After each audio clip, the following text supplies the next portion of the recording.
जुगों जुग अटल सतगुरु धन श्री गुरु ग्रंथ साहिब जी महाराज गुरु पातशाह की पावन हाजूरी विच सजे हुए दीवान की हाजरी भर रहे सतसंगी प्यारिओ, अमृतमई बाणी का कीर्तन आप जी ने श्रवण किया है। अज असीं जो अज का हफ्तावरी दीवान है भगत रविदास जी के जन्म दिहाड़े नूं समर्पित है। सो आओ भगत रविदास जी का जीवन इतिहास ते उन्हां दी बाणी दी विचार नाल सांझ पाइए। असीस बख्शो गुर फतेह प्रवान करो। आखो जी वाहिगुरु जी का खालसा वाहिगुरु जी की फतेह। जिस शब्द का पाठ आप जी ने श्रवण किया बिलावल राग दे विच भगत रविदास जी का उचारण किया होया। शब्द दियां आरंभक पंक्तियां रहाव दा पद है, जिस विच भगत रविदास जी फरमाउंदे ने, जेह कुल साध वैसनो होए। जिस भी कुल दे विच कोई साध पुरख कोई विकारां तो वैष्णव पुरख रब दा प्यारा जिहड़ी कुल दे विच पैदा हो जाता है, वो कुल भागां वाली है। वर्ण अवर्ण रंक नहीं ईश्वर। भगत जी कहते ने भी ओदा वर्ण केड़ा है। वर्ण वंड के मुताबिक चाहे छोटी जात का है चाहे वड्डी जात का है। वर्ण ते अवर्ण जदों ऐड़ा अगेतर लग गया, भगत जी कहते ने रंक नहीं ईश्वर। रंक कहते ने कंगाल नूं ईश्वर का लफजी अर्थ जिहड़ा है, इहदा भाव अर्थ लिया जाएगा भी राजा। भाव चाहे कोई गरीब मनुख है चाहे कोई राजा महाराजा होवे। बेमल बास जानिए जग सोए। ओदी बेमल का अर्थ है भी मल रहत, शुद्ध निर्मल शोभा। अपने चंगे कर्मा करके उत्तम जीवन करके रब जी की भगती करके ओदी निर्मल बासना भाव निर्मल शोभा सारे संसार विच फैल जाती है। वर्ण अवर्ण रंक नहीं ईश्वर, बिमल बास जानिए जग सोए। वो चंगी सोए करके निर्मल गुणा की सुगंधी करके संसार दे विच जानिया जाता है। भगत रविदास जिस परिवार विच पैदा होंदे ने, मनु सिमरती दी वर्ण वंड के मुताबिक उन्हां दे परिवार का वर्ण जिहड़ा वो शूद्र है। बनारस दी धरती दे विच पुराने समय तो कई लहरां पैदा होईयां। हिंदू धर्म का एक मरकज रहा ते अज भी है। इत्थे गंगा के कंढे तो भाव बनारस तो कुछ लहरां उठियां। कुछ लहरां ऐसियां ने जिन्हां ने समाज के विकास दे विच योगदान पाया, समाज नूं चंगी सेध दित्ती। उसनूं कहंदे ने भगती लहर। पर एक पुजारीवाद की पैदा की हुई लहर जिन्हें मनुखता नूं चार वर्णां दे विच वंडिया, चौहां दे काम निश्चित कर दिते भी ब्राह्मण का कर्म है भी इन्हें 6 मिथे हुए धार्मिक कर्म करने ने। वो 6 काम किहड़े ने भी विद्या पढ़नी ते पढ़ाउणी, जग करना ते कराउणा, दान देना ते लैना। ये इस वर्ण के हिस्से आया। फिर इस तो बाद विच जदों असीं वैश की गल करांगे, ये आ गया व्यापारी तबका भी इन्हां ने कारोबार करना है। खतरी दे वास्ते ये निश्चित कर दिता गया भी इन्हें शास्त्रधारी होना है, इन्हें आ उपरले 2 वर्णा की रखिया करनी है। शूदर का चौथा दर्जा मन्निया गया भी इन्हें उपर वालियां 3 श्रेणियां की सेवा करनी है। उन्होंने कपड़े धोने हैं, पुराने समय मुताबक उन्होंने घरां विच पानी ढोना है, पानी भरना है, सफाई करनी, इत्यादि जिन्हें भी काम सीगे वो आखिया गया भी ये शूदर ने करने ने। सब तो वड्डी विडंबना ये पैदा हुई कि जिस बंदे दे कोलों इन्ना काम लैना है ਉਹਦੇ वास्ते ज्ञान का दरवाजा बंद कर दिता गया कि ये विद्या नहीं पढ़ सकता, ये धर्म के मंत्र नहीं सुन सकता, ये कोई धार्मिक कर्म धर्म नहीं निभा सकता, ਇਹਦਾ इन्ना ही काम है भी दूजे वर्गां की सेवा करता रहे ते जो कुछ भी उपरले वर्ण वाले करन उन्होंने सत वचन कह के बर्दाश्त करता रहे। जदों असीं देखते हैं दूसरी लहर जिहड़ी भगती लहर पैदा हुई है, उस भगती लहर के 2 हीरे जिन्हां दी बाणी गुरु ग्रंथ साहिब च दर्ज है। वो हीरे ने एक ते भगत कबीर साहब ते दूसरे ने भगत रविदास जी, जिन्हां दा असीं अज प्रकाश दिहाड़ा मनाउंदे हां। उन्हां दे प्रकाश दिहाड़े नूं समर्पित हुंदे हां भगत रविदास जी दे जीवन दी ते उन्हां दी विशेष करके बाणी दी विचार मैं तुहाडे सामने रखण लगा। भगत रविदास दे माता पिता जिन्हां दा नाम इतिहास ने लिखिया संतोख दास ते माता कलसी देवी। 1376 दे विच बनारस दी धरती ते भगत रविदास पैदा हुंदे ने। हुण वर्ण वंड दे मुताबक जिहड़ा उहनूं शूदर आखिया जांदा। जिस श्रेणी नूं अधिकार नहीं है कोई ज्ञान ध्यान प्राप्त करने का, कोई इस तरह का विशेष कर्म करने का, भगत रविदास जी ने अपने जन्म तो लैके कुछ समा बचपन का इस तरह की लोक मानता दे विच बताया। जो कुछ दुर्व्यवहार शूदर नाल कीता जाता है, उस दुख नूं भगत रविदास ने अपने तन ते पहला हंडाया, फिर उन्होंने इस दुख नूं लोकां दे नाल वंडाया, लोकां दे दुख नूं वंडिया, उन्हां दी मुश्किल नूं समझिया, फिर इस दुख दे विचों बाहर किवें आउणा है, फिर उहदा रस्ता भी सुझाया। ख्याल करना, भगत रविदास ने शूदरां दे नाल जिहड़ा दुर्व्यवहार हुंदा है उस नूं अपने तन ते हंडाया। फिर उन्होंने जदों परमात्मा की भगती प्राप्त करके अपने जीवन नूं उस आत्मक बुलंदियां ते लिजाणा कीता ते जिहड़े उन्हां दे जात बरादरी दे भरा सन उन्हां दे दुख नूं फिर वंडाया भी है। वो दुख किवें वंडिया जा सकता है, भगत रविदास जी ने उहदा रस्ता सुझाया। भगत जी कहन लगे ये किवें हो सकता है कि मनुख उच्चे मने जाते वर्ण कुल विच पैदा होया होवे पर कम उसदे नीच होण ते तां भी पूजन योग होवे।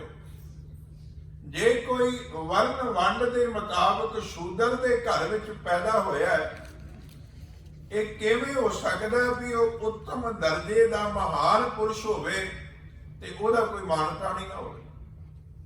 भगत रविदास जी ने साडे सामने ये महान विचार रखिया ਕਹਿਣ ਲੱਗੇ ਜਿਹੜੇ ਜੀਵ ਪ੍ਰਮਾਤਮਾ ਦੇ ਚਰਨਾਂ ਵਿੱਚ ਜੁੜ ਜਾਂਦੇ ਨੇ, ਪ੍ਰਮਾਤਮਾ ਅਤ ਉੱਚਾ ਹੈ ਤੇ ਕੋਈ ਜੀਵ ਨੀਵਾਂ ਨਹੀਂ ਰਹਿ ਸਕਦਾ ਜਿਹੜਾ ਰੱਬ ਨਾਲ ਜੁੜ ਗਿਆ ਹੋ। ਪ੍ਰਮਾਤਮਾ ਦੇ ਚਰਨਾਂ ਵਿੱਚ ਜੁੜਿਆ ਹੋਇਆ ਭਗਤ ਭਾਵੇਂ ਕਿਸੇ ਵੀ ਧਰਮ, ਜਾਤ, ਮਜ਼ਹਬ, ਬਰਾਦਰੀ ਦਾ ਹੋਵੇ, ਭਗਤ ਭਗਤ ਹੁੰਦਾ ਹੈ, ਰੱਬ ਦਾ ਪਿਆਰਾ ਹੁੰਦਾ, ਉਹ ਨੀਵਾਂ ਨਹੀਂ ਰਹਿ ਜਾਂਦਾ। ਭਗਤਾਂ ਨੇ, ਭਗਤ ਕਬੀਰ ਸਾਹਿਬ ਨੇ ਵੀ ਇਸ ਆਵਾਜ਼ ਨੂੰ ਬੁਲੰਦ ਕੀਤਾ। ਕਹਿਣ ਲੱਗੇ ਜਿਹੜਾ ਪ੍ਰਮਾਤਮਾ ਦੇ ਚਰਨਾਂ ਵਿੱਚ ਜੁੜਨਾ ਚਾਹੁੰਦਾ ਹੈ, ਉੱਚੀ ਜਾਤ ਦਾ ਹੰਕਾਰ ਤਿਆਗ ਦੇਵੇ ਔਗਣ ਹੈ। ਪਰ ਉਹਨਾਂ ਇਹ ਵੀ ਆਖਿਆ, ਕਹਿਣ ਲੱਗੇ ਨੀਵੀਂ ਜਾਤ ਦੀ ਹੀਣ ਭਾਵਨਾ ਰੱਖਣੀ ਇਹ ਵੀ ਇੱਕ ਔਗਣ ਹੈ। ਜਿਸ ਵੀ ਪਰਿਵਾਰ ਵਿੱਚ ਪੈਦਾ ਹੋਇਆ, ਜਿਹੜੀ ਵੀ ਬਰਾਦਰੀ ਵਿੱਚ ਪੈਦਾ ਹੋਇਆ, ਭਗਤ ਰਵਿਦਾਸ ਕਹਿੰਦੇ ਉਹਨੂੰ ਮਾਣ ਨਾਲ ਆਖਣਾ ਚਾਹੀਦਾ ਵੀ ਮੈਂ ਇਸ ਪਰਿਵਾਰ ਵਿੱਚ ਪੈਦਾ ਹੋਇਆ। ਬੰਦਾ ਗੁਨਾਹ ਕਰਕੇ ਮਹਾਨ ਹੈ, ਬੰਦਾ ਆਪਣੇ ਕੰਮਾਂ ਕਰਕੇ ਮਹਾਨ ਹੈ, ਨਾ ਕਿ ਜਨਮ ਕਰਕੇ ਮਹਾਨ ਹੈ। ਭਗਤ ਕਬੀਰ ਸਾਹਿਬ ਨੇ ਵੀ ਆਪਣੇ ਬਚਨਾਂ ਵਿੱਚ ਫਰਮਾਇਆ, ਕਹਿਣ ਲੱਗੇ ਹਲਦੀ ਪੀਲੇ ਰੰਗ ਦੀ ਹੁੰਦੀ ਹੈ, ਚੂਨਾ ਜਿਹੜਾ ਉਜਲੇ ਚਿੱਟੇ ਰੰਗ ਦਾ ਹੁੰਦਾ ਹੈ। ਦੋਵਾਂ ਦਾ ਮਿਲਾਪ ਜਦੋਂ ਹੋ ਜਾਂਦਾ ਹੈ ਤੇ ਚੂਨੇ ਦਾ ਆਪਣਾ ਰੰਗ ਮਿਟ ਜਾਂਦਾ ਹੈ, ਹਲਦੀ ਦਾ ਆਪਣਾ ਰੰਗ ਮਿਟ ਜਾਂਦਾ ਹੈ। ਕਬੀਰ ਹਲਦੀ ਪੀਅਰੀ ਚੂਨਾ ਉਜਲ ਭਾਏ, ਰਾਮ ਸਨੇਹੀ ਤਉ ਮਿਲੇ ਜੇ ਦੋਨੋਂ ਵਰਨ ਗਵਾਏ। ਰੱਬ ਦਾ ਪਿਆਰਾ ਰੱਬ ਵਿੱਚ ਤਾਂ ਮਿਲ ਸਕਦਾ ਹੈ ਜੇ ਉੱਚੀ ਜਾਤ ਦਾ ਹੰਕਾਰ ਗਵਾ ਦਵੇ ਤੇ ਬੇਨਤੀ ਕਰਾਂ ਨੀਵੀਂ ਜਾਤ ਦੀ ਹੀਣ ਭਾਵਨਾ ਗਵਾ ਦਵੇ। ਬਹੁਤ ਸਾਰੇ ਬੰਦਿਆਂ ਦੇ ਅੰਦਰ ਇਹ ਹੀਣ ਭਾਵਨਾ ਹੈ, ਮੇਰੀ ਜਾਤ ਨੀਵੀਂ ਹੈ, ਮੈਂ ਜਾਤ ਨੂੰ ਛੁਪਾ ਕੇ ਰੱਖਾਂ। ਭਗਤ ਰਵਿਦਾਸ ਜੀ ਉਹ ਸੂਰਮੇ ਨੇ, ਉਹ ਹਿੰਮਤ ਕਰਨ ਵਾਲੇ ਨੇ, ਜਿਹੜੇ ਆਪਣੇ ਆਪ ਦੇ ਬਾਰੇ ਵਿੱਚ ਆਪ ਕਹਿੰਦੇ ਨੇ ਮੇਰੀ ਜਾਤ ਕਮੀਨੀ, ਪਾਤ ਕਮੀਨੀ, ਓਸ਼ਾ ਜਨਮ ਹਮਾਰਾ। ਕਹਿਣ ਲੱਗੇ ਮੈਨੂੰ ਕੋਈ ਫਰਕ ਨਹੀਂ ਪੈਂਦਾ ਮੈਂ ਕਿਹੜੇ ਪਰਿਵਾਰ ਜਾਂ ਕਿਹੜੇ ਜਾਤ ਦੇ ਵਿੱਚ ਪੈਦਾ ਹੋਇਆ। ਭਗਤ ਰਵਿਦਾਸ ਜੀ ਨੂੰ ਜਦੋਂ ਕੋਈ ਸਵਾਲ ਕਰੇ ਕਿ ਭਗਤ ਜੀ ਤੁਸੀਂ ਇੰਨੀ ਖੁਦਦਾਰੀ, ਇੰਨਾ ਸਵੈਮਾਨ ਆਪਣੇ ਅੰਦਰ ਕਿਵੇਂ ਪੈਦਾ ਕੀਤਾ? ਭਗਤ ਰਵਿਦਾਸ ਜੀ ਆਖਦੇ ਨੇ ਰੱਬ ਨਾਲ ਜੁੜ ਕੇ ਪ੍ਰਮਾਤਮਾ ਦੀ ਭਗਤੀ ਕਰਨ ਵਾਲਾ ਇੰਨਾ ਉੱਚਾ ਹੋ ਜਾਂਦਾ, ਲੋਕ ਉਹਨੂੰ ਜਾਤ ਕਰਕੇ ਨਹੀਂ ਜਾਣਦੇ, ਲੋਕ ਉਹਨੂੰ ਗੁਣਾ ਕਰਕੇ ਜਾਣਦੇ ਨੇ। ਜੇ ਕੁਲ ਸਾਧ ਵੈਸ਼ਨੋ ਹੋਏ, ਜਿਸ ਕੁਲ ਵਿੱਚ ਰੱਬ ਦਾ ਪਿਆਰਾ ਪੈਦਾ ਹੋਇਆ ਉਹ ਕੁਲ ਭਾਗਾਂ ਵਾਲੀ ਹੈ।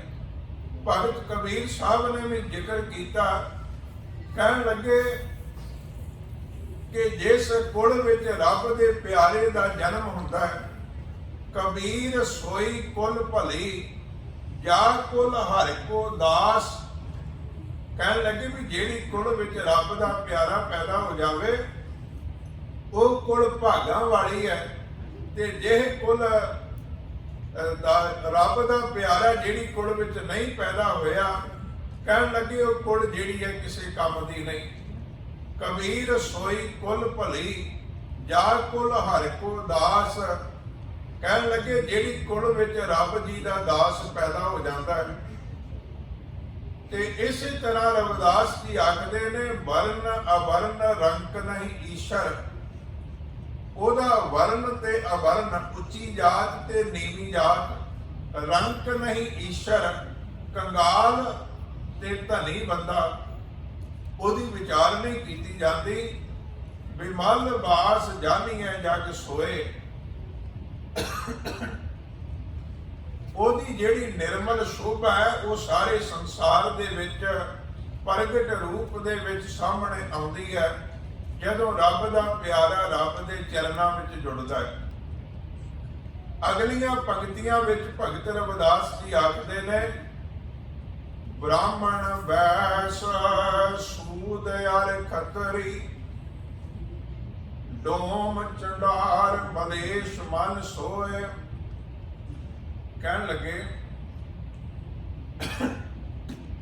ਬ੍ਰਾਹਮਣ ਹੋਵੇ, ਵੈਸ ਦਾ ਅਰਥ ਹੈ ਵੀ ਵੈਸ਼ ਹੋਵੇ, ਡੋਮ ਅਰ ਖੱਤਰੀ, ਜਾਤ ਤੋਂ ਡੋਮ ਹੋਵੇ, ਖੱਤਰੀ ਹੋਵੇ, ਕਿਸੇ ਵੀ ਜਾਤ ਵਿੱਚ ਪੈਦਾ ਹੋਇਆ ਮਨੁੱਖ ਹੈ। ਬ੍ਰਾਹਮਣ ਵੈਸ ਸੂਦ ਅਰ ਖੱਤਰੀ, ਸ਼ੂਦਰ ਹੋਵੇ ਚਾਹੇ ਖੱਤਰੀ ਹੋਵੇ। ਕਹਿਣ ਲੱਗੇ ਰੱਬ ਦਾ ਪਿਆਰਾ ਜਿਹੜਾ ਹੈ, ਡੋਮ ਚੰਡਾਲ ਮਲੇਸ਼ ਮਨ ਸੋਏ, ਭਾਵੇਂ ਡੋਮ ਹੋਵੇ ਭਾਵੇਂ ਚੰਡਾਲ ਹੋਵੇ, ਮਲੇਸ਼ ਆਖਿਆ ਜਾਂਦਾ ਹੋਵੇ, ਹੋਏ ਪਵਿੱਤ ਭਗਵਾਨ ਭਜਨ ਤੇ। ਕਹਿਣ ਲੱਗੇ ਉਹ ਪਵਿੱਤਰ ਹੋ ਜਾਂਦਾ ਹੈ ਭਗਵਾਨ ਦੇ ਭਜਨ ਦੇ ਨਾਲ। ਆਪ ਤਾਰ ਤਾਰੇ ਕੁਲ ਦੋਏ, ਕਹਿਣ ਲੱਗੇ ਉਹ ਆਪ ਤਰ ਜਾਂਦਾ ਹੈ, ਆਪਣੀਆਂ ਕੁੜਾਂ ਨੂੰ ਤਾਰ ਲੈਂਦਾ ਹੈ, ਜਿਹਦੇ ਅੰਦਰ ਰੱਬ ਜੀ ਦਾ ਪਿਆਰ ਪੈਦਾ ਹੋ ਜਾਂਦਾ ਹੈ।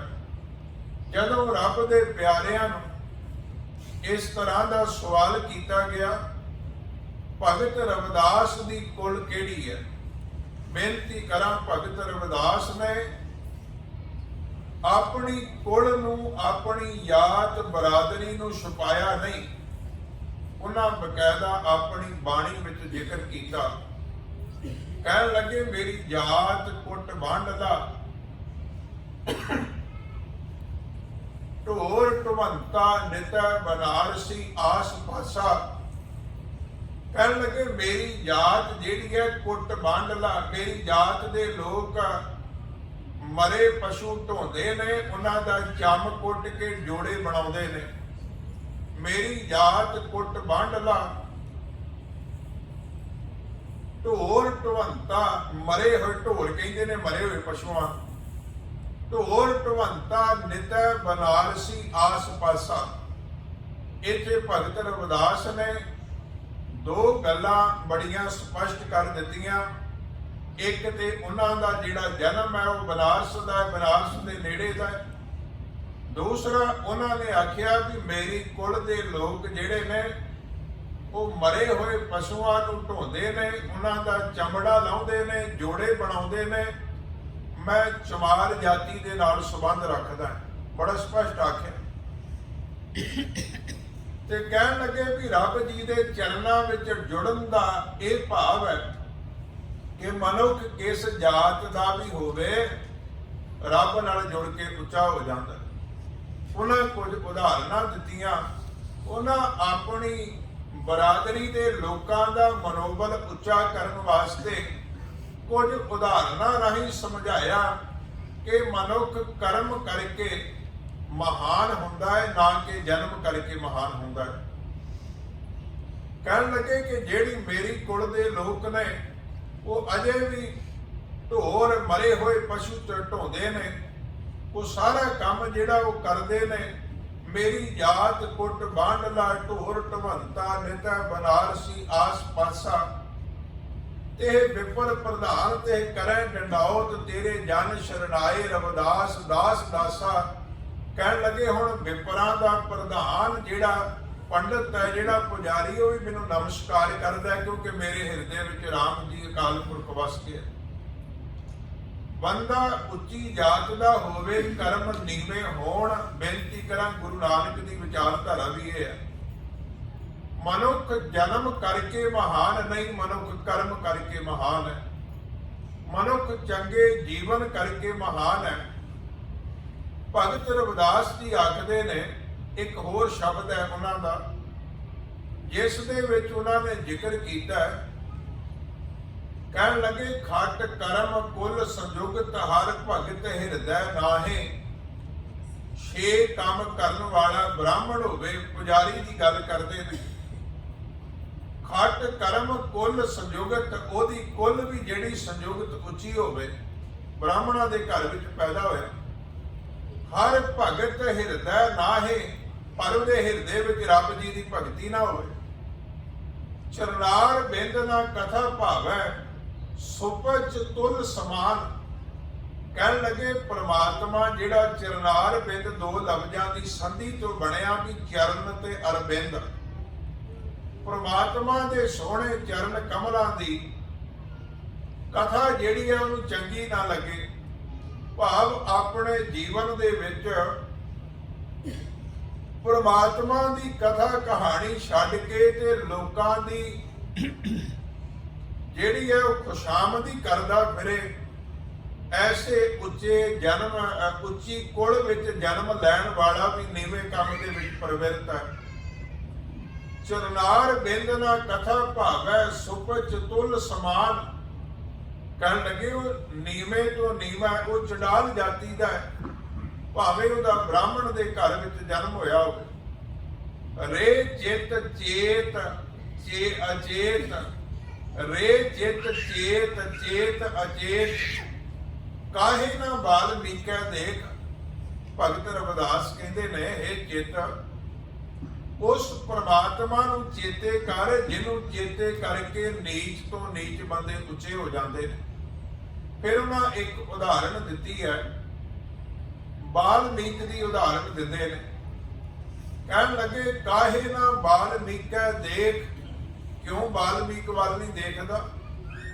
ਕਿਹ ਜਾਤ ਤੇ ਕਿਹ ਪਦੈ ਅਮਰਿਓ, ਰਾਮ ਭਗਤ ਵਸੇਖ। ਰਾਮ ਜੀ ਦੀ ਅਕਾਲ ਪੁਰਖ ਦੀ ਭਗਤੀ ਵਿਸ਼ੇਸ਼ ਹੈ, ਉਹ ਕਿਹੜੀ ਜਾਤ ਤੋਂ ਕਿਹੜੀ ਪਦਵੀ ਤੇ ਪਹੁੰਚ ਗਿਆ। ਬਾਲਮੀਕ ਦੀ ਗੱਲ ਕਰਦੇ।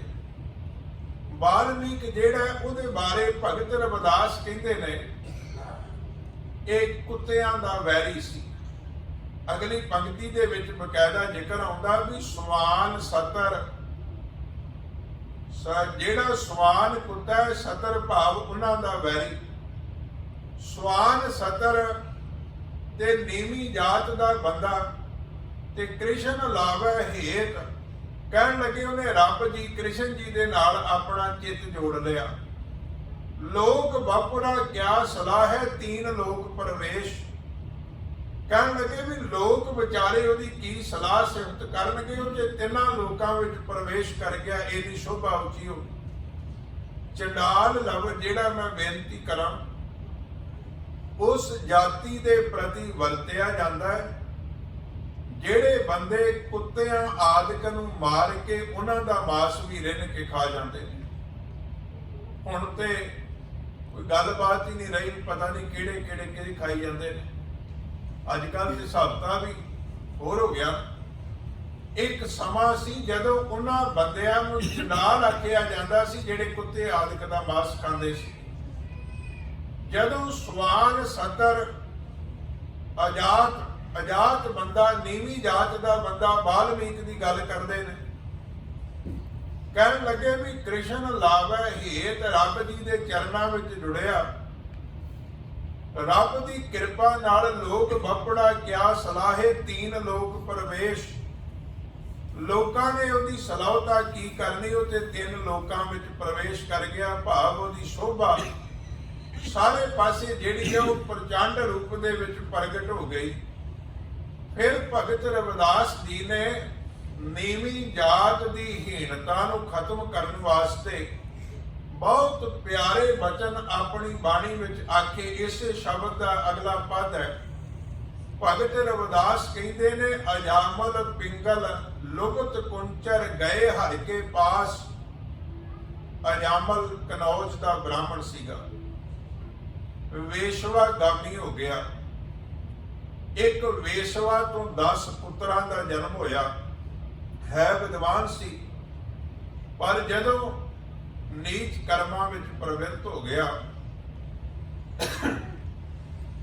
ਕਿਤੇ ਸੋਝੀ ਆਈ। 10ਵੇਂ ਪੁੱਤਰ ਦਾ ਨਾਂ ਜਿਹੜਾ ਨਰਾਇਣ ਰੱਖ ਲਿਆ। ਉਹਨੂੰ ਪਿਆਰ ਕਰਦਾ, ਨਰਾਇਣ ਨਰਾਇਣ ਕਹਿੰਦਾ। ਉਸ ਨਰਾਇਣ ਅਕਾਲ ਪੁਰਖ ਵਾਹਿਗੁਰੂ ਦੇ ਚਰਨਾਂ ਵਿੱਚ ਜੁੜ ਗਿਆ। ਭਗਤ ਰਵਿਦਾਸ ਕਹਿੰਦੇ ਕਿ ਵਿਸ਼ਈ ਬੰਦਾ, ਇੱਕ ਵੇਸ਼ਵਾ ਗਾਮੀ ਬੰਦਾ, ਨਰਾਇਣ ਕਹਿੰਦੇ ਆ, ਰੱਬ ਨੂੰ ਯਾਦ ਕਰਦੇ ਆ, ਉੱਚੀ ਪਦਵੀ ਪਾ ਗਿਆ। ਕਹਿਣ ਤੋਂ ਮੁਰਾਦ ਹੈ ਵੀ ਜਿਹਦੀ ਜਾਤ ਨੀਵੀਂ, ਜਿਹਦੇ ਕਰਮ ਨੀਵੇਂ ਨੇ, ਰੱਬ ਨਾਲ ਜੁੜਿਆ ਹੋਇਆ ਬੰਦਾ ਕਿੰਨਾ ਕੁ ਉੱਤਮ ਹੋ ਜਾਂਦਾ। ਭਗਤ ਰਵਿਦਾਸ ਨੇ ਆਪਣੀ ਬਾਣੀ ਵਿੱਚ ਇਹਦਾ ਜ਼ਿਕਰ ਤਾਂ ਕੀਤਾ ਕਿ ਜਿਹੜੇ ਜਾਤ ਦੀ ਹੀਣ ਭਾਵਨਾ ਵਿੱਚ ਆਪਣੇ ਆਪ ਨੂੰ ਨੀਵੇਂ ਸਮਝਦੇ ਨੇ, ਉੱਚੇ ਹੋ ਸਕਣ। ਨੀਵਿਆਂ ਨੂੰ ਉੱਚੇ ਕਰਨ ਦਾ ਪਰ ਉਪਕਾਰ ਭਗਤ ਰਵਿਦਾਸ ਜੀ ਨੇ ਕੀਤਾ। ਕਹਿਣ ਲੱਗੇ ਅਜਾਮਲ ਪਿੰਗਲਾ ਲੁਭਤ ਕੁੰਚਰ। ਪਿੰਗਲਾ ਇੱਕ ਵੇਸ਼ਵਾ ਦਾ ਨਾਮ, ਜਨਕਪੁਰੀ ਦੀ ਰਹਿਣ ਵਾਲੀ, ਨੀਵੇਂ ਕਰਮ ਕਰਦੀ ਹੋਈ ਜਦੋਂ ਅੰਦਰ ਰੱਬ ਦਾ ਪਿਆਰ ਪੈਦਾ ਹੋਇਆ ਕਿ ਜਿੰਨਾ ਪਿਆਰ ਮੈਂ ਆਪਣੇ ਵੇਸ਼ਵਾ ਪੁਣੇ ਦੇ ਪੇਸ਼ੇ ਨੂੰ ਕਰਦੀ ਆ, ਆਪਣੇ ਗ੍ਰਾਹਕਾਂ ਨੂੰ ਕਰਦੀ ਆ, ਜੇ ਇਸ ਤਰ੍ਹਾਂ ਦਾ ਪਿਆਰ ਮੈਂ ਰੱਬ ਨਾਲ ਕਰਾਂ ਮੇਰਾ ਭਲਾ ਹੋ ਸਕਦਾ। ਜਿਸ ਦਿਨ ਮਨ ਵਿੱਚ ਵਿਚਾਰ ਆਇਆ, ਉਸ ਪ੍ਰਮਾਤਮਾ ਦੀ ਭਗਤੀ ਵਿੱਚ ਜੁੜ ਗਈ, ਉਸ ਵੇਸ਼ਵਾ ਦਾ ਵੀ ਉਧਾਰ ਹੋ ਗਿਆ। ਭਗਤ ਰਵਿਦਾਸ ਕਹਿੰਦੇ ਅਜਾਮਲ ਪਿੰਗਲਾ ਲੁਭਤ। ਲੁਭਤ ਕਹਿੰਦੇ ਨੇ ਸ਼ਿਕਾਰੀ, ਕੁੰਚਰ ਕਹਿੰਦੇ ਨੇ ਹਾਥੀ ਨੂੰ। ਅਜਾਮਲ ਪਿੰਗਲਾ ਲੁਭਤ ਕੁੰਚਰ ਗਏ ਹਰ ਕੇ ਪਾਸ। ਇਹ ਸਾਰੇ ਰੱਬ ਦੇ ਪਾਸ ਚਲੇ ਗਏ, ਭਾਵ ਰੱਬ ਦੇ ਚਰਨਾਂ ਵਿੱਚ ਜੁੜ ਗਏ। ਇੱਕ ਹਾਥੀ ਦੀ ਕਥਾ, ਇੱਕ ਗੱਜ ਦੀ ਕਥਾ ਆਉਂਦੀ ਹੈ ਭਾਗਵਤ ਗ੍ਰੰਥ ਦੇ ਵਿੱਚ ਕਿ ਇਸ ਨੂੰ ਸ਼ਰਾਪ ਮਿਲਿਆ ਸੀ। ਵਰਨ ਦੇਵਤੇ ਦੇ ਤਲਾਬ ਵਿੱਚ ਇਹਨੂੰ ਤੇਂਦੂਏ ਨੇ ਪਕੜ ਲਿਆ। ਜਦੋਂ ਆਪਣਾ ਜ਼ੋਰ ਅਜਮਾ ਕੇ ਵੇਖਿਆ ਨਾ ਗੱਲ ਬਣੀ, ਉਸ ਮਾਲਕ ਦੇ ਚਰਨਾਂ ਵਿੱਚ ਅਰਦਾਸ ਕਰਦਾ ਹੈ। ਪਾਣੀ ਦੇ ਵਿੱਚ ਕਮਲ ਦਾ ਫੁੱਲ ਸੀ, ਆਪਣੀ ਸੁੰਡ ਦੇ ਨਾਲ ਕਮਲ ਦੇ ਫੁੱਲ ਨੂੰ ਚੁੱਕਿਆ, ਉਸ ਮਾਲਕ ਦੇ ਚਰਨਾਂ ਵਿੱਚ ਅਰਦਾਸ ਕਰਦਾ ਵੀ ਮੇਰੇ ਕੋਲ ਬਲ ਕੋਈ ਨਹੀਂ, ਕਿਰਪਾ ਕਰੋ, ਮੇਰੀ ਬੰਦ ਖਲਾਸੀ ਕਰਾਓ। ਉਹਦੀ ਅਰਦਾਸ, ਉਹਦੀ ਪੁਕਾਰ ਰੱਬ ਜੀ ਦੇ ਦਰ ਤੇ ਸੁਣੀ ਗਈ, ਉਹਦਾ ਛੁਟਕਾਰਾ ਹੋ ਗਿਆ। ਭਗਤ ਰਵਿਦਾਸ ਕਹਿੰਦੇ ਜੇ ਅਜਾਮਲ ਤਰ ਸਕਦਾ ਹੈ, ਜੇ ਵੇਸ਼ਵਾ ਗਨਕਾ ਤਰ ਸਕਦੀ ਹੈ ਜਿਹਦਾ ਨਾਂ ਪਿੰਗਲਾ ਸੀ, ਸ਼ਿਕਾਰੀ ਤਰ ਸਕਦਾ ਹੈ ਜਾਨਵਰਾਂ ਨੂੰ ਮਾਰਨ ਵਾਲਾ, ਕੁੰਚਰ ਇਹਨੇ ਬਲ ਵਾਲਾ ਜਦੋਂ ਨਿਰਬਲ ਹੋਇਆ ਅਰਦਾਸ ਕਰਦਾ ਉਹਦਾ ਭਲਾ ਹੋ ਸਕਦਾ ਹੈ। ਐਸੇ ਦੁਰਮਤ ਨਿਸਤਰੇ ਤੂੰ ਕਿਉਂ ਨਾ ਤਰੈ ਰਵਿਦਾਸ। ਭਗਤ ਰਵਿਦਾਸ ਕਹਿੰਦੇ ਇਸ ਤਰ੍ਹਾਂ ਦੇ ਦੁਰਮਤ ਖੋਟੀ ਮਤ ਵਾਲੇ ਬੰਦੇ ਤਰ ਗਏ ਜਿਨ੍ਹਾਂ ਦਾ ਜੀਵਨ ਪੱਧਰ ਬਹੁਤ ਨੀਵਾਂ ਸੀ। ਤੇ ਰਵਿਦਾਸ ਜੇ ਤੂੰ ਰੱਬ ਦੀ ਬੰਦਗੀ ਕਰੇਗਾ ਕਿਉਂ ਨਾ ਤਰੇਗਾ। ਉਹਨਾਂ ਨੇ ਆਪਣੇ ਜੀਵਨ ਦੇ ਅੰਦਰ ਇਹ ਬਰਕਤਾਂ, ਇਹ ਪਰਉਪਕਾਰ ਕੀਤਾ ਕਿ ਰੱਬ ਦੇ ਚਰਨਾਂ ਵਿੱਚ ਜੁੜ ਕੇ ਉੱਚੀ ਕੁਲ ਵਾਲਾ ਮਾਣ ਮਨੁੱਖ ਤਿਆਗ ਦਵੇ। ਬੇਨਤੀ ਕਰਾਂ ਨੀਵੀਂ ਕੁਲ ਵਾਲੀ ਹੀਣਤਾ ਤਿਆਗ ਦਵੇ। ਜੇ ਰੱਬ ਦੇ ਚਰਨਾਂ ਵਿੱਚ ਜੁੜਨਾ ਹੈ, ਜਿਹਦੇ ਅੰਦਰ ਉੱਚੀ ਕੁਲ ਦਾ ਹੰਕਾਰ ਹੈ ਉਹ ਵੀ ਨਹੀਂ ਜੁੜ ਸਕੇਗਾ। ਜਿਹਦੇ ਅੰਦਰ ਨੀਵੀਂ ਕੁਲ ਦੀ ਹੀਣ ਭਾਵਨਾ ਹੈ ਉਹ ਵੀ ਰੱਬ ਨਾਲ ਨਹੀਂ ਜੁੜ ਸਕੇਗਾ। ਭਗਤ ਰਵਿਦਾਸ ਜੀ ਆਖਦੇ ਨੇ, ਉਹਨਾਂ ਦਾ ਸ਼ਬਦ ਮੈਂ ਆਪ ਜੀ ਨਾਲ ਸਾਂਝਾ ਕਰ ਰਿਹਾ।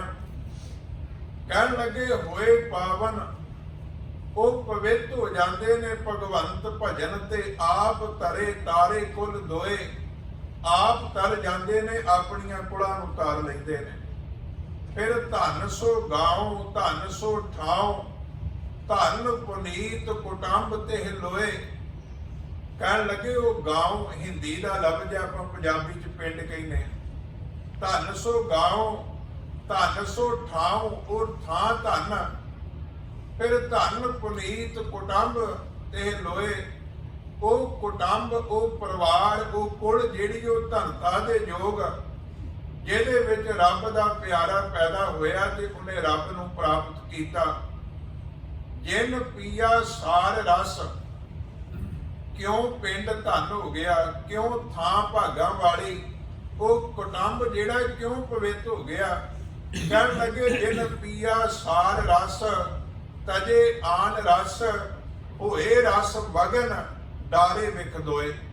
ਪਰਮਾਤਮਾ ਦੇ ਸ੍ਰਿਸ਼ਟ ਨਾਮ ਰਸ ਨੂੰ ਪੀ ਲਿਆ।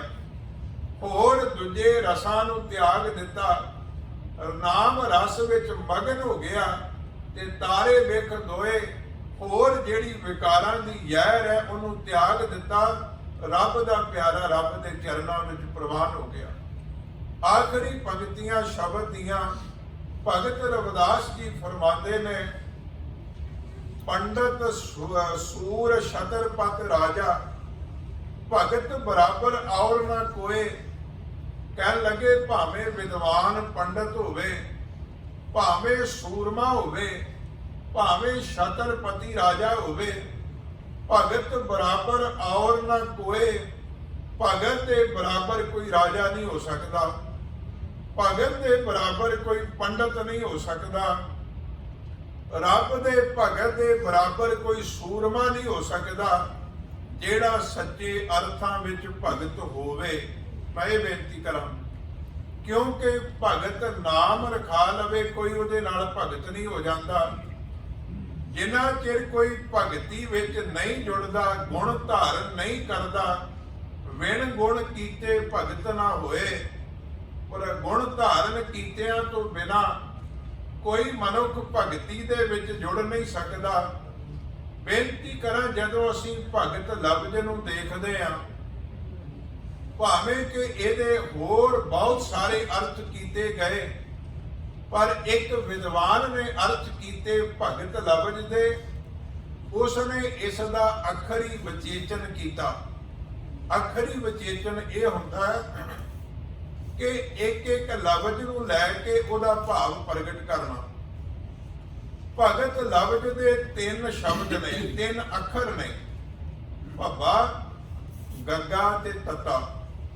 ਉਹ ਜਦੋਂ ਇਹਦਾ ਅੱਖਰੀ ਵਿਚੇਚਨ ਕਰਦਾ ਹੈ, ਕਹਿੰਦਾ ਭੱਬੇ ਤੋਂ ਅਰਥ ਹੈ ਭਾਵ ਤੇ ਭਾਵ ਦਾ ਅਰਥ ਹੁੰਦਾ ਪਿਆਰ। ਗੱਗੇ ਤੋਂ ਅਰਥ ਹੈ ਗਿਆਨ, ਸੋਝੀ, ਆਤਮਿਕ ਜੀਵਨ ਦੀ ਸੋਝੀ। ਤੱਤੇ ਤੋਂ ਭਾਵ ਹੈ ਤਿਆਗ। ਜਿਹਦੇ ਕੋਲ ਰੱਬ ਦਾ ਭਾਵ ਪਿਆਰ ਹੋਵੇ, ਰੱਬ ਜੀ ਦਾ ਗਿਆਨ ਹੋਵੇ ਤੇ ਸੰਸਾਰ ਦਾ ਤਿਆਗ ਹੋਵੇ, ਜਿਹਦੇ ਵਿੱਚ 3 ਗੁਣ ਹੋਣ, ਉਹ ਭਗਤ ਹੈ। ਫਿਰ ਬੇਨਤੀ ਕਰਾਂ, ਭੱਬੇ ਤੋਂ ਅਰਥ ਹੈ ਭਾਵ, ਜਿਹਦਾ ਅਰਥ ਹੈ ਪਿਆਰ। ਗੱਗੇ ਤੋਂ ਅਰਥ ਹੈ ਗਿਆਨ ਤੇ ਤੱਤੇ ਤੋਂ ਅਰਥ ਹੈ ਤਿਆਗ। ਹੁਣ ਥੋੜਾ ਜਿਹਾ ਸੰਖੇਪ ਵਿੱਚ ਮੈਂ ਭਗਤ ਰਵਿਦਾਸ ਦੀ ਬਾਣੀ ਵਿੱਚੋਂ ਤੁਹਾਡੇ ਨਾਲ ਸਾਂਝ ਪਾਉਣ ਲੱਗਾ ਕਿ ਭਗਤ ਰਵਿਦਾਸ ਦੀ ਭਗਤ ਦੀ ਪਦਵੀ ਕਿੰਨੀ ਕੁ ਮਹਾਨ ਹੈ। ਕਿਉਂਕਿ ਭਗਤ ਜੀ ਆਪ ਆਖਦੇ ਨੇ ਕਿ ਪੰਡਤ ਸੂਰ ਛਤਰਪਤ ਰਾਜਾ, ਭਗਤ ਬਰਾਬਰ ਔਰ ਨਾ ਕੋਏ। ਭਗਤ ਵਰਗਾ ਦੂਜਾ ਕੋਈ ਨਹੀਂ। ਜਦੋਂ ਭਗਤ ਰਵਿਦਾਸ ਦੇ ਭਾਵ ਦੀ ਪਿਆਰ ਦੀ ਗੱਲ ਕਰਾਂਗੇ, ਭਗਤ ਰਵਿਦਾਸ ਜੀ ਕਹਿੰਦੇ ਨੇ, ਸਾਚੀ ਪ੍ਰੀਤ ਹਮ ਤੁਮ ਸਿਓ ਜੋਰੀ, ਤੁਮ ਸਿਓ ਜੋਰ ਅਵਰ ਸੰਗ ਤੋਰੀ। ਆਪਣੀ ਪ੍ਰੀਤ ਦਾ ਜ਼ਿਕਰ ਕਰਦੇ ਨੇ, ਰੱਬ ਜੀ ਦੇ ਪਿਆਰ ਦਾ ਜ਼ਿਕਰ ਕਰਦੇ ਨੇ। ਜਦੋਂ ਅਸੀਂ ਉਹਨਾਂ ਦੇ ਗਿਆਨ ਦੀ ਗੱਲ ਕਰਦੇ ਹਾਂ, ਉਹਨਾਂ ਦੀ ਆਪਣੀ ਬਾਣੀ ਵਿੱਚੋਂ ਤੇ ਗਿਆਨ ਦੀ ਗੱਲ ਕਰਾਂਗੇ।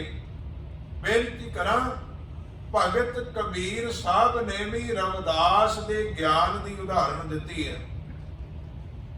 ਭੈਣ ਜੀ ਹੁਣਾਂ ਜਦੋਂ ਕੀਰਤਨ ਆਰੰਭ ਕੀਤਾ, ਇਹਨਾਂ ਸ਼ੁਰੂਆਤ ਜਿਹੜੀ ਹੈ ਉਹ ਕਬੀਰ ਸਾਹਿਬ ਦੇ ਉਸ ਸ਼ਲੋਕ ਤੋਂ ਕੀਤੀ। ਭਗਤ ਕਬੀਰ ਸਾਹਿਬ ਕਹਿੰਦੇ ਨੇ, ਹਰ ਸੋ ਹੀਰਾ ਛਾੜ ਕੇ ਕਰੈ ਆਨ ਕੀ ਆਸ, ਤੇ ਨਰ ਦੋਜਕ ਜਾਏਂਗੇ ਸਤ ਭਾਖੇ ਰਵਿਦਾਸ। ਇਹ ਭਗਤ ਰਵਿਦਾਸ ਦਾ ਗਿਆਨ ਹੈ ਤੇ ਇਹਦੀ ਅਗਵਾਈ ਜਿਹੜੀ ਉਹ ਕਬੀਰ ਸਾਹਿਬ ਦਿੰਦੇ ਨੇ ਕਿ ਭਗਤ ਰਵਿਦਾਸ ਆਖਦਾ ਸਤ ਭਾਖੇ। ਰਵਿਦਾਸ ਸਤ ਆਖਦਾ ਕਿ ਜਿਹੜੇ ਬੰਦੇ ਹਰੀ ਪਰਮਾਤਮਾ ਦੇ ਨਾਮ ਹੀਰੇ ਨੂੰ ਛੱਡ ਕੇ ਹੋਰ ਕਿਸੇ ਗੱਲ ਦੀ ਆਸ ਕਰਦੇ ਨੇ, ਦੋਜਕ ਵਿੱਚ ਪੈਣਗੇ। ਹਰ ਸੋ ਹੀਰਾ ਛੱਡ ਕੇ ਕਰੈ ਆਨ ਕੀ ਆਸ, ਤੇ ਨਰ ਦੋਜਕ ਜਾਏਂਗੇ ਸਤ ਭਾਖੈ ਰਵਿਦਾਸ। ਭਗਤ ਰਵਿਦਾਸ ਦਾ ਗਿਆਨ ਉਹਨਾਂ ਦੀ ਆਪਣੀ ਬਾਣੀ ਵਿੱਚੋਂ। ਭਗਤ ਰਵਿਦਾਸ ਪੂਰਨ ਮੁਕੰਮਲ ਭਗਤ ਹੈ। ਉਹਦੇ ਕੋਲ ਗਿਆਨ ਕਿਹੋ ਜਿਹਾ, ਰੱਬ ਦੀ ਪ੍ਰੀਤ, ਰੱਬ ਜੀ ਦਾ ਗਿਆਨ ਕਿਹੋ ਜਿਹਾ ਕਹਿਣ ਲੱਗੇ ਤੋਹੀ ਮੋਹੀ ਅੰਤਰ ਕੈਸਾ, ਕਨਕ ਕਟਕ ਜਲ ਤਰੰਗ ਜੈਸਾ। ਮਾਲਕ ਸੱਚੇ ਪਾਤਸ਼ਾਹ ਤੇਰੇ ਤੇ ਮੇਰੇ ਵਿੱਚ ਅੰਤਰ ਕੀ ਹੈ, ਭੇਦ ਕੀ ਹੈ? ਇਸ ਤਰ੍ਹਾਂ ਦਾ ਭੇਦ ਹੈ ਕਿ ਕਨਕ ਕਟਕ ਜਲ ਤਰੰਗ ਜੈਸਾ, ਜਿਵੇਂ ਸੋਨੇ ਦਾ ਕੜਾ ਤੇ ਸੋਨਾ ਇਹਦੇ ਵਿੱਚ ਭੇਦ ਨਹੀਂ ਹੁੰਦਾ, ਜਿਵੇਂ ਪਾਣੀ ਤੇ ਪਾਣੀ ਦੀਆਂ ਲਹਿਰਾਂ ਵਿੱਚ ਭੇਦ ਨਹੀਂ ਹੁੰਦਾ। ਭਗਤ ਰਵਿਦਾਸ ਕਹਿੰਦੇ ਨੇ ਰੱਬ ਜੀ ਤੇਰਾ ਤੇ ਮੇਰਾ ਇਸ ਤਰ੍ਹਾਂ ਦਾ ਮਿਲਾਪ ਹੈ, ਕੋਈ ਭੇਦ ਨਹੀਂ ਹੈ। ਇਹ ਭਗਤ ਰਵਿਦਾਸ ਦਾ ਐਮ ਉੱਤਮ ਦਰਜੇ ਦਾ ਉਹ ਮਹਾਨ ਗਿਆਨ ਹੈ। ਆਪਾਂ ਬਹੁਤ ਕੁਝ ਇਹਦੇ ਬਾਰੇ ਹੋਰ ਵਿਸਥਾਰ ਕਰ ਸਕਦੇ ਹਾਂ। ਬਸ ਇੱਕ ਪ੍ਰਮਾਣ ਹੋਰ ਦੇਖ ਕੇ ਮੈਂ ਸਮਾਪਤੀ ਕਰਨ ਲੱਗਾ। ਭਗਤ ਰਵਿਦਾਸ ਕਹਿੰਦੇ ਨੇ ਅਕਾਲ ਪੁਰਖ ਪ੍ਰਮਾਤਮਾ, ਮੈਂ ਗਿਆਨ ਦੀ ਗੱਲ ਕਰ ਰਿਹਾ। ਜਬ ਹਮ ਹੋਤੇ ਤਬ ਤੂੰ ਨਾਹੀ, ਅਬ ਤੂੰ ਹੀ ਮੈਂ ਨਾਹੀ। ਜਿੰਨਾ ਚਿਰ ਸਾਡੇ ਚ ਹਉਮੈ ਹੁੰਦੀ ਹੈ ਉਹਨਾਂ ਚਿਰ ਤੂੰ ਨਹੀਂ ਹੁੰਦਾ। ਜਿਸ ਦਿਨ ਸਾਡੀ ਹਉਮੈ ਮਰਦੀ ਹੈ ਰੱਬ ਜੀ ਤੂੰ ਪ੍ਰਗਟ ਹੋ ਜਾਣਾ। ਇਸੇ ਸ਼ਬਦ ਦੇ ਅਖੀਰਲੇ ਬੰਦ ਵਿੱਚ ਕਹਿੰਦੇ ਨੇ ਸਰਬੇ ਏਕ ਅਨੇਕੈ ਸੁਆਮੀ, ਸਭ ਘਟ ਭੋਗਵੈ ਸੋਈ। ਕਹਿ ਰਵਿਦਾਸ ਹਾਥ ਪੈ ਨੇਰੈ, ਸਹਿਜੇ ਹੋਏ ਸੋਈ। ਇਹ ਰੱਬ ਦੇ ਬਾਰੇ ਵਿੱਚ ਰਵਿਦਾਸ ਦਾ ਗਿਆਨ ਹੈ। ਭਗਤ ਰਵਿਦਾਸ ਕਹਿੰਦੇ ਨੇ ਪਰਮਾਤਮਾ ਮੇਰੇ ਸਰੀਰ ਦੇ ਨੇੜੇ ਸਭ ਤੋਂ ਨੇੜੇ ਹੱਥ ਹੈ, ਪਰ ਮੈਨੂੰ ਇਹ ਅਨੁਭਵ ਹੈ ਕਿ ਤੂੰ ਮੇਰੇ ਹੱਥ ਤੋਂ ਵੀ ਨੇੜੇ ਹੈ। ਕਹਿ ਰਵਿਦਾਸ ਹਾਥ ਪੈ ਨੇਰੈ, ਸਹਿਜੇ ਹੋਏ ਸੋ ਹੋਈ। ਤੇਰੀ ਰਜਾ ਦੇ ਵਿੱਚ ਸੁਤੇ ਸਿੱਧ ਜੋ ਹੁੰਦਾ ਹੈ ਉਹ ਸਾਰਾ ਕੁਝ ਵਾਪਰਦਾ, ਤੇਰੀ ਰਜਾ ਤੋਂ ਕੋਈ ਬਾਹਰ ਨਹੀਂ ਜਾ ਸਕਦਾ। ਜੇ ਭਗਤ ਰਵਿਦਾਸ ਜੀ ਦੇ ਤਿਆਗ ਦੀ ਗੱਲ ਕਰਨੀ ਹੈ ਤੇ ਭਗਤ ਰਵਿਦਾਸ ਜੀ ਐਸੇ ਤਿਆਗੀ ਨੇ। ਸਭ ਤੋਂ ਔਖੀ ਗੱਲ ਹੈ ਮਾਣ ਤਿਆਗ ਦੇਣਾ, ਹੰਕਾਰ ਨੂੰ ਤਿਆਗ ਦੇਣਾ। ਭਗਤ ਜਨਾਂ ਨੇ ਤੇ ਆਪਣੀ ਬਾਣੀ ਵਿੱਚ ਜ਼ਿਕਰ ਕੀਤਾ ਹੈ ਵੀ ਬਹੁਤ ਬੰਦਿਆਂ ਨੇ ਆਪਣਾ ਪਦਾਰਥ ਤੇ ਤਿਆਗ ਦਿੱਤੇ, ਪਰਿਵਾਰ ਤੇ ਤਿਆਗ ਦਿੱਤਾ, ਪਰ ਜਿਹੜਾ ਹੰਕਾਰ ਸੀਗਾ ਉਹਨੂੰ ਨਾ ਤਿਆਗ ਸਕੇ, ਹੰਕਾਰ ਦੇ ਵਿੱਚ ਬੱਝੇ ਰਹੇ। ਮਾਨ ਮੁਨੀ ਮੁਨਵਰ ਗਲੇ, ਮਾਨ ਸਭੇ ਕੋ ਖਾਏ। ਹੋਰ ਸਮਾਨ ਤੇ ਤਿਆਗ ਦਿੱਤਾ ਪਰ ਹੰਕਾਰ ਨਹੀਂ ਤਿਆਗਿਆ। ਪਰ ਭਗਤ ਰਵਿਦਾਸ ਦੀ ਨਿਮਰਤਾ, ਉਹਨਾਂ ਦਾ ਤਿਆਗ ਕਿਹੋ ਜਿਹਾ। ਉਹ ਕਹਿਣ ਲੱਗੇ ਦਾਰਦ ਦੇਖ ਸਭ ਕੋ ਹੱਸੈ ਹੱਸੈ, ਐਸੀ ਦਸ਼ਾ ਹਮਾਰੀ। ਮੈਨੂੰ ਗਰੀਬ ਵੇਖ ਕੇ, ਮੈਨੂੰ ਅਖੌਤੀ ਨੀਵੀਂ ਜਾਤ ਦਾ ਜਾਣ ਕੇ ਹੱਸਦੇ ਨੇ, ਐਸੀ ਦਸ਼ਾ ਹਮਾਰੀ। ਕਹਿਣ ਲੱਗੇ ਮੇਰੀ ਇਸ ਤਰ੍ਹਾਂ ਦੀ ਦਸ਼ਾ ਹੈ, ਪਰ ਅਕਾਲ ਪੁਰਖ ਪ੍ਰਮਾਤਮਾ ਤੇਰੇ ਚਰਨਾਂ ਵਿੱਚ ਜੁੜੇ ਹੋਏ ਭਗਤ ਦਾ ਇੰਨਾ ਕੁ ਅੰਦਰ ਜਿਹੜਾ ਟਿਕ ਜਾਂਦਾ ਉਹ ਇਸ ਤਰ੍ਹਾਂ ਦੀਆਂ ਗੱਲਾਂ ਦੀ ਪਰਵਾਹ ਨਹੀਂ ਕਰਦਾ। ਭਗਤ ਕਹਿੰਦੇ ਨੇ, ਉਹ ਆਪਣੇ ਬਚਨਾਂ ਵਿੱਚ ਆਖਦੇ ਨੇ ਕਹਿ ਰਵਿਦਾਸ ਖਲਾਸ ਚਮਾਰਾ, ਜੋ ਹਮ ਸ਼ਹਿਰੀ ਸੁਮੀਤ ਹਮਾਰਾ। ਜਿਹੜਾ ਮੇਰੀ ਸੋਚ ਨੂੰ ਧਾਰਨ ਕਰਨ ਵਾਲਾ ਬੰਦਾ ਉਹ ਮੇਰਾ ਮਿੱਤਰ ਹੈ। ਭਗਤ ਰਵਿਦਾਸ ਕਹਿੰਦੇ ਨੇ ਭਗਤ ਵਰਗਾ ਦੂਜਾ ਕੋਈ ਨਹੀਂ ਹੋ ਸਕਦਾ। ਭਗਤ ਦੇ ਵਿੱਚ ਗੁਣ ਹੈ ਕਿ ਉਹਦੇ ਅੰਦਰ ਰੱਬ ਦਾ ਭਾਵ ਪਿਆਰ ਹੈ। ਭਗਤ ਦੇ ਅੰਦਰ ਗੁਣ ਹੈ ਕਿ ਉਹਦੇ ਕੋਲ ਗਿਆਨ ਸੱਚਾ ਗਿਆਨ ਹੈ। ਭਗਤ ਦੇ ਕੋਲ ਗੁਣ ਹੈ ਵੀ ਉਹਦੇ ਕੋਲ ਸੱਚਾ ਤਿਆਗ ਹੈ। ਤਿਆਗਣਾ, ਤਿਆਗਣ ਨੀਕਾ, ਕਾਮ ਕ੍ਰੋਧ ਲੋਭ ਤਿਆਗਣਾ, ਇਹ ਸਾਰੀਆਂ ਚੀਜ਼ਾਂ ਤਿਆਗਣ ਵਾਲੀਆਂ। ਜਿਹਨੇ ਨਹੀਂ ਤਿਆਗੇ ਉਹ ਸੱਚਾ ਤਿਆਗੀ ਨਹੀਂ ਹੋ ਸਕਦਾ। ਤੇ ਆਖਰੀ ਪੰਕਤੀ ਵਿੱਚ ਭਗਤ ਰਵਿਦਾਸ ਆਖਦੇ ਨੇ ਜੈਸੇ ਪੁਰੈਨ ਪਾਤ ਰਹਿ ਜਲ ਸਮੀਪ। ਪੁਰੈਨ ਕਹਿੰਦੇ ਨੇ ਇੱਕ ਚੌਪੱਤੀ ਹੁੰਦੀ ਹੈ, ਚੌਹਾਂ ਪੱਤਿਆਂ ਵਾਲਾ ਇੱਕ ਬੂਟਾ ਪਾਣੀ ਦੇ ਕੰਢੇ ਤੇ ਉੱਗਦਾ ਹੈ। ਕਹਿਣ ਲੱਗੇ ਜਿਵੇਂ ਚੌਪੱਤੀ ਜਿਹੜੀ ਹੈ ਪਾਣੀ ਦੇ ਕੋਲ ਰਵੇ, ਹਰੀ ਭਰੀ ਰਹਿੰਦੀ ਹੈ। ਰੱਬ ਦਾ ਪਿਆਰਾ ਭਗਤ ਰੱਬ ਉਹਦੇ ਨਾਮ ਰਸ ਦੇ, ਨਾਮ ਜਲ ਦੇ ਨੇੜੇ ਰਹਿੰਦਾ ਤੇ ਸਦਾ ਖਿੜਿਆ ਰਹਿੰਦਾ। ਜੈਸੇ ਪੁਰਾਇਨ ਪਾਤ ਰਹੇ ਜਲ ਸਮੀਪ, ਭਨ ਰਵਿਦਾਸ ਜਨਮੇ ਜਗ ਹੋਏ। ਭਨ ਦਾ ਅਰਥ ਹੁੰਦਾ ਆਖਣਾ। ਭਗਤ ਰਵਿਦਾਸ ਜੀ ਆਖਦੇ ਨੇ, ਫਰਮਾਉਂਦੇ ਨੇ ਜਨਮੇ ਜਗ ਹੋਏ। ਕਹਿਣ ਲੱਗੇ ਜਨਮ ਹੀ ਉਹਨਾਂ ਦਾ ਸਫਲ ਹੈ ਜਿਹੜੇ ਰੱਬ ਦੇ ਚਰਨਾਂ ਵਿੱਚ ਜੁੜ ਗਏ, ਜਿਨ੍ਹਾਂ ਨੇ ਉਸ ਰੱਬ ਨੂੰ ਤਿਆਗ ਦਿੱਤਾ। ਗੁਰੂ ਨਾਨਕ ਸੱਚੇ ਪਾਤਸ਼ਾਹ ਦੇ ਵੀ ਬਚਨ ਆਪਾਂ ਬਹੁਤ ਵਾਰੀ ਪੜ੍ਹਦੇ ਹਾਂ ਕਿ ਜਨਮੇ ਕਾ ਫਲ ਕਿਆ ਗਣੀ, ਜਾ ਹਰ ਭਗਤ ਨ ਭਾਓ, ਖਾਦਾ ਪੈਦਾ ਬਾਦ ਹੈ, ਜਾ ਮਨ ਦੂਜਾ ਭਾਓ, ਵੇਖਣ ਸੁਣਨਾ ਝੂਠ ਹੈ, ਮੁਖ ਝੂਠਾ ਅਲਾਓ, ਨਾਨਕ ਨਾਮ ਸਲਾਹ ਤੂੰ ਹੋਰ ਹਉਮੈ ਆਵੋ ਜਾਓ। ਗੁਰੂ ਨਾਨਕ ਸੱਚੇ ਪਾਤਸ਼ਾਹ ਵੀ ਕਹਿੰਦੇ ਤੇਰੇ ਜਨਮ ਦਾ ਲਾਭ ਕੀ ਹੋਇਆ ਜੇ ਪ੍ਰਮਾਤਮਾ ਦੇ ਚਰਨਾਂ ਵਿੱਚ ਤੂੰ ਜੁੜ ਨਾ ਸਕਿਆ। ਸਤਿਗੁਰੂ ਸੱਚੇ ਪਾਤਸ਼ਾਹ ਕਿਰਪਾ ਕਰ।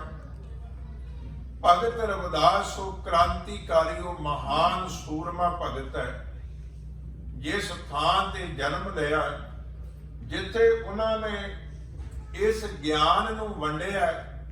ਬੇਨਤੀ ਕਰਾਂ ਉੱਥੇ ਸਜ਼ਾ ਇਹ ਸੀ ਕਿ ਸ਼ੂਦਰ ਦੇ ਘਰ ਵਿੱਚ ਪੈਦਾ ਹੋਣ ਵਾਲਾ ਜੇ ਮੰਤਰ ਸੁਣ ਲਵੇ, ਉਹਦੇ ਕੰਨਾਂ ਵਿੱਚ ਢਾਲ ਕੇ ਸਿੱਕਾ ਪਾ ਦਿੱਤਾ ਜਾਏ। ਸ਼ੂਦਰ ਦੇ ਘਰ ਵਿੱਚ ਪੈਦਾ ਹੋਇਆ, ਜ਼ੁਬਾਨ ਤੋਂ ਧਰਮ ਦਾ ਮੰਤਰ ਉਚਾਰਨ ਕਰੇ, ਉਹਦੀ ਜ਼ੁਬਾਨ ਕੱਟ ਦਿੱਤੀ ਜਾਏ। ਇਹ ਭਗਤ ਕਬੀਰ ਤੇ ਭਗਤ ਰਵਿਦਾਸ ਸਮਕਾਲੀ ਹੋਏ ਨੇ। ਇਹ ਉਹ ਯੋਧੇ ਭਗਤ ਹੋਏ ਨੇ, ਸੂਰਮੇ ਨੇ, ਜਿਨ੍ਹਾਂ ਨੇ ਇਹਨਾਂ ਹਾਲਾਤਾਂ ਦੇ ਵਿੱਚ ਸੱਚ ਦੀ ਆਵਾਜ਼ ਨੂੰ ਬੁਲੰਦ ਕੀਤਾ। ਭਗਤ ਰਵਿਦਾਸ ਦੇ ਜਨਮ ਦਿਹਾੜੇ ਨੂੰ ਸਮਰਪਿਤ ਸਜੇ ਹੋਏ ਦੀਵਾਨ ਵਿੱਚ ਜੁੜ ਬੈਠੇ ਆ। ਉਸ ਮਹਾਨ ਭਗਤ ਦੇ ਜਨਮ ਦਿਹਾੜੇ ਦੀਆਂ ਸਮੂਹ ਸੰਗਤਾਂ ਨੂੰ ਲੱਖ ਲੱਖ ਵਧਾਈਆਂ ਹੋਣ। ਭੁੱਲਾਂ ਚੁੱਕਾਂ ਦੀ ਖਿਮਾ। ਵਾਹਿਗੁਰੂ ਜੀ ਕਾ ਖਾਲਸਾ, ਵਾਹਿਗੁਰੂ ਜੀ ਕੀ